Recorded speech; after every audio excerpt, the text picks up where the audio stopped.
Hi! Today we will be talking about whether there could be a genetic link to alcoholism. To start off, let's go over what alcoholism is. The overarching term alcohol use disorder, or AUD, describes a medical condition characterized by an impaired ability to stop or control alcohol use despite unfavorable social, occupational, or health consequences. It features a pattern of alcohol use that involves having problems controlling drinking, being distracted by thoughts of drinking, and often having to progressively drink more to get the same effect.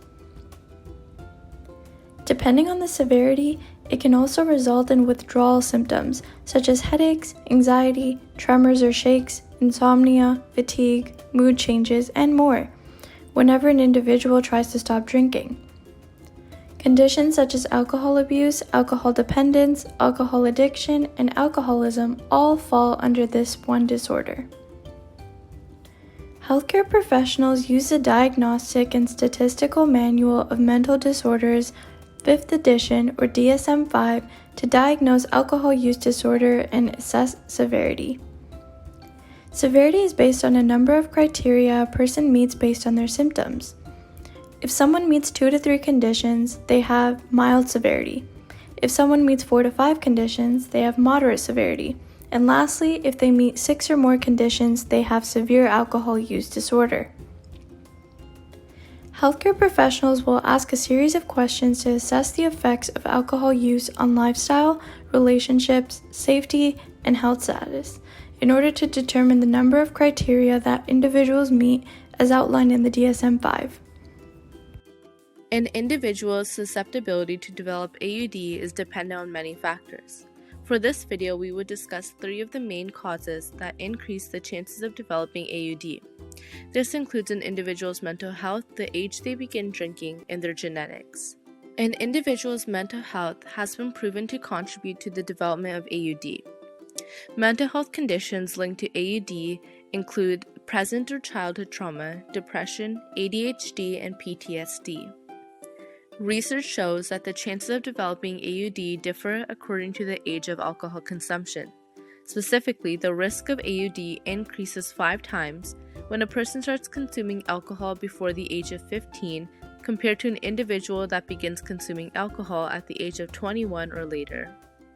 Lastly, an individual's genetic and environmental makeup can significantly influence their likelihood of developing AUD.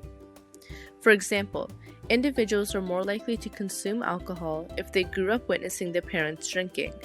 Research shows that a person's biology, genetic makeup, and environmental factors account for 50% of the risk of developing AUD. On the other hand, there are some genes which decrease the chances of AUD onset. This includes the Acetaldehyde dehydrogenase, or the ALDH gene. What is the ALDH gene? Acetaldehyde dehydrogenase, also known as ALDH, is one of the enzymes responsible for breaking down alcohol in the body. Enzymes are proteins in the body that speed up chemical reactions. ALDH1 gene creates a functional enzyme, and ALDH2 gene creates the dysfunctional enzyme. How does this gene affect the breakdown of alcohol? Well, alcohol is broken down into acetaldehyde by alcohol dehydrogenase. Then, acetaldehyde is broken down by ALDH into acetate. Acetate then leaves the body through urination.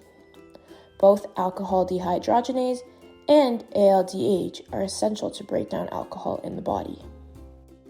The ALDH2 gene, which codes for the dysfunctional enzyme, is found in 40% of East Asians. Having the ALDH2 gene will cause face redness, sickness, nausea, and rapid heart rate when alcohol is consumed due to the accumulation of acetaldehyde, which can be toxic to the body. Those with an ALDH2 gene are less likely to abuse alcohol due to the sickness that occurs with alcohol consumption. So, it may be true. There can actually be a genetic link to alcoholism. Some populations and people of different ethnic backgrounds can be less susceptible to being diagnosed with alcohol use disorder due to the presence of the ALDH2 gene mutation. it is important to highlight that each person has their own personal limits, in addition to these genetic differences that contribute to their drinking behaviors.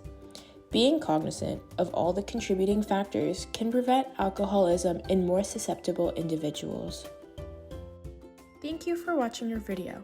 If you liked it, make sure to subscribe to the Demystifying Medicine McMaster YouTube channel.